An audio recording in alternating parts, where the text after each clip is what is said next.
শাড়ির আঁচলটি নামিয়ে নিয়ে আস্তে আস্তে খুলতে খুলতে আবির বলল, ভাবি আমরা কি কাজটা ভালো করছি? এইভাবে শুভকে ঠকানো কি ঠিক হচ্ছে? কেন, ভুল কি আছে এতে?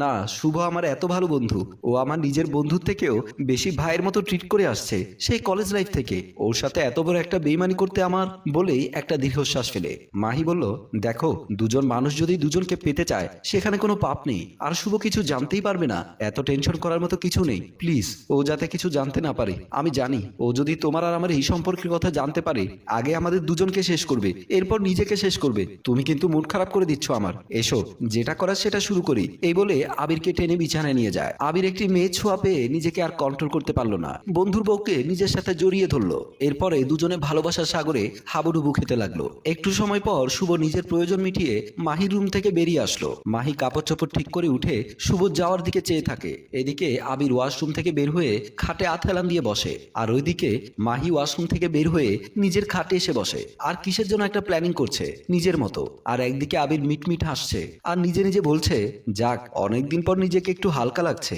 এখন থেকে প্রায় সময় ভাবিকে চেয়ে নেব আর নিজের খায়েশ মেটাবো। এই বলে নিজের চুল নিজে নাড়া দিল। মাহি সোফায় বসে আছে। এমন সময় শুভ মাহির পাশে আসে, সাথে একটা ল্যাপটপ নিয়ে। দুজনে পাশাপাশি বসা। শুভ ল্যাপটপ খুলে বলল, তোমার মোবাইল থেকে সব এখানে ট্রান্সফার করে রাখি, দাও মোবাইল দাও। মাহি মোবাইলটি দেয় আর কেবল ঢুকিয়ে শুভ সবটা ট্রান্সফার করে নিতে নিতে বলল, তোমার মতো তুমি কি কাজ করে যাচ্ছ নাকি কোনো সমস্যা হচ্ছে? না, আমি কি এতটা কাঁচা খেলোয়াড় নাকি যে সমস্যা হবে? আমি আমার মতো সব হ্যান্ডেল করছি। আচ্ছা, অ্যাকাউন্টে গত সপ্তাহে টাকাগুলো ঢুকেছে নাকি নাকি পার্টি কোনো ডিস্টার্ব করছে? আরে, আমাকে তো তুমি চেনোই, আমার ফাদের একটা পাখিও উড়ে যেতে পারবে না, কারণ ওদের পাখনাগুলো যে আমার হাতে। তবে এবারে এখান থেকে মনে হয় চলে যেতে হবে, বেশি দিন থাকলে সচেতন হয়ে যেতে পারে। আগে কালকে কাস্টমার থেকে টাকা নিয়ে নেই, তাছাড়া তোমার কাছের মানুষ তো, হয়তো ব্যাপারটা একটু ঘোলাটে হতে পারে, সেটা তুমি জানো। যেভাবেই হোক তাড়াতাড়ি শেষ করো। তারপর মোবাইলে ঠুং শব্দে দুজনে মোবাইল দেখে আর দুজনে হাততালি দেয়। মাহি বলল, বাহ, 20 লক্ষ টাকা তাহলে অ্যাকাউন্টে ঢুকে গেল। আমি যাই, তোমার জন্য চা করে নিয়ে আসি। এই বলে চলে যায়। আর আবির ল্যাপটপ টিপছে। প্রায় এক সপ্তাহ পর আবির তার রুমে ঘুমাচ্ছে, আর এমন সময় তার মোবাইলে একটা মেসেজ নোটিফিকেশন আসছে। সে মোবাইলটি হাতে নিয়ে দেখলো নোটিফিকেশনটি তার বন্ধু শুভর স্ত্রী মাহি। সে সেখানে ক্লিক করতেই দেখলো একটা ভিডিও ফাইল। ভিডিওটা ওপেন করতেই সে কি যেন দেখে তার চক্ষু চড়ক গাছ। শরীর অবশ হয়ে আসতে লাগলো আবিরের, চোখে মুখে ঘাম বের হচ্ছে। আর কালক্ষেপণ না করে সে মাহির কাছে ফোন দেয়। ফোনটি রিসিভ করতে আবির বলল, মাহি ভাবি, এটা কি করেছো তুমি? তুমি আমাদের অন্তরঙ্গ মুহূর্তের ভিডিও ধারণ করেছো কেন? মাহি অট্টহাসি দিয়ে বলল, যাক, ভালো হয়েছে তুমি নিজে থেকেই কল করেছো আমায়, নয়তো আমিই তোমাকে ফোন করতাম। মানে কি চাও তুমি আমার কাছে? আর এই ভিডিও যদি আবির ভুল করেও দেখে ফেলে তখন কি হবে তুমি ভাবতে পারছো? আমার হাজবেন্ডকে আমি কিভাবে হ্যান্ডেল করব সেটা তোমার চিন্তার বিষয় নয়। ভালোই ভালোই আমার অ্যাকাউন্টে 10 লক্ষ টাকা পাঠাও, নয়তো এই ভিডিও ভাইরাল করতে কিন্তু বেশি সময় লাগবে না আমার। কথা শুনে শুভ একটু বিচলিত হয়ে বলল, হ্যাঁ, আমি একাই ভাইরাল হব আর তুমি? মাহি হেসে বলল, একটু ভালো করে দেখো তো ভিডিওর কোথাও আমায় দেখা যাচ্ছে কিনা। এটা হতে পারে না তো, মাই আমার সাথে এত বড় একটা গেম খেলতে দেবো না আমি। দরকার পড়লে আমি আবিরকে সব বলে দেবো, তাতে যদি আমার বন্ধুত্ব ভেঙে যায় যাক। তাই নাকি? কত কনফিডেন্স তোমার, অবাক হয়ে যাচ্ছি আমি। Over confidence. ওকে, কালকে একদিন সময় তোমার, মনে রেখো।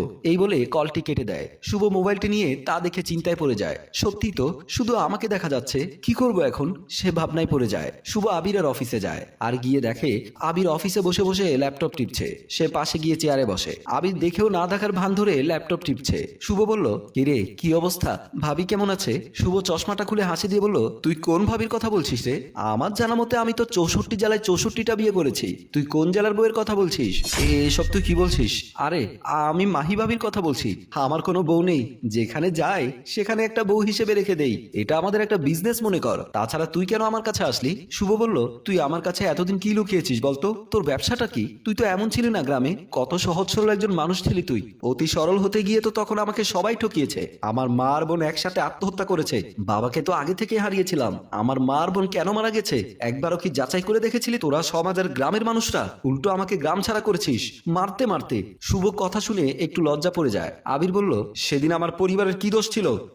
যেদিন দুটো লাশ একসাথে বিছানায় শুয়ে রাখা হয়, আবির দেখে দুটি তাজা প্রাণ কত শান্তভাবে ঘুমাচ্ছে। সে দুজনকে জড়িয়ে ধরে কান্না করতে লাগলো এবং সে পাশে একটি চিঠি দেখতে পেল। সে চোখের পানি মুছে চিঠিটা খুললো, পড়তে লাগলো। আর চিঠিতে লেখা আছে, আদরের ভাইয়া, পারলে আমাকে মাফ করে দিস। এই সমাজের চোখে আমি একজন বেশ্যা, আর আমার মাও একজন বেশ্যার মা। বিশ্বাস কর ভাইয়া, আমি এমন কিছুই করিনি। আমাকে শুধু শুধু মিথ্যে অপবাদ দেওয়া হয়েছে। আমি কারোর সাথে কোনোদিনও মুখ খুলে কথা বলিনি, তবুও কেন আমাকে জোর করে ধরে নিয়ে গিয়ে আমার ভিডিও ধারণ করা হয়েছিল, আর আমাকে এবং মাকে হুমকি দেওয়া হয়েছিল আমরা যাতে বাড়ি ছেড়ে চলে যাই, আর ভিটা বাড়ি যাতে ওদের নামে লিখে দেই। ভাইয়া, এই কাজগুলো আমাদের এলাকার বড় বড় মাথাওয়ালা মানুষগুলো করেছে। ভাই, আমি জানি না তোর কেমন লাগছে, তোকে খুব ভালোবাসি রে। আমি মাকে সবটা খুলে বলার পর মা মেয়ে দুজনেই সিদ্ধান্ত নেই এই মুখ কাউকে না দেখিয়ে ওপারে চলে যাব। যেমন ভাবনা তেমনটাই হলো। ভাইয়া, পারলে আমাদের প্রতিশোধ নিস, সমাজের উচ্চবিত্ত মানুষকে ছাড়বি না।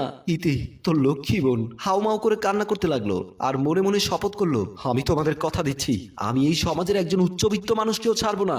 সে কান্না করতে থাকে। আমি সেদিন থেকেই শপথ করেছি, আমি আমার মা এবং বোনের প্রতিশোধ নেব। তাই নিজের মতো নিজে প্রত্যেকটা শহরে ঘুরে বেরিয়েছি, পথে ঘাটে ঘুরেছি। আজ এ পর্যায়ে আসলাম, এতে আমার দোষ কি? আমাকেই বা কেন এত বড় একটা ফাঁদে ফেললি? কেন, তুই কি আমাদের মাতব্বরের ছেলে ছিলি না? সেদিন কি তুই তোর বাবার বিরুদ্ধে বলেছিলি? এমন সময় মাহি হাততালি দিয়ে এসে বলল, অনেক হয়েছে, তুমি যদি আবিরকে বিচারও দাও, আমার পক্ষ থেকে কোনো ছাড় পাবে না, কারণ আমি ওর মতো সমাজে বিচার না পাওয়া একজন মেয়ে।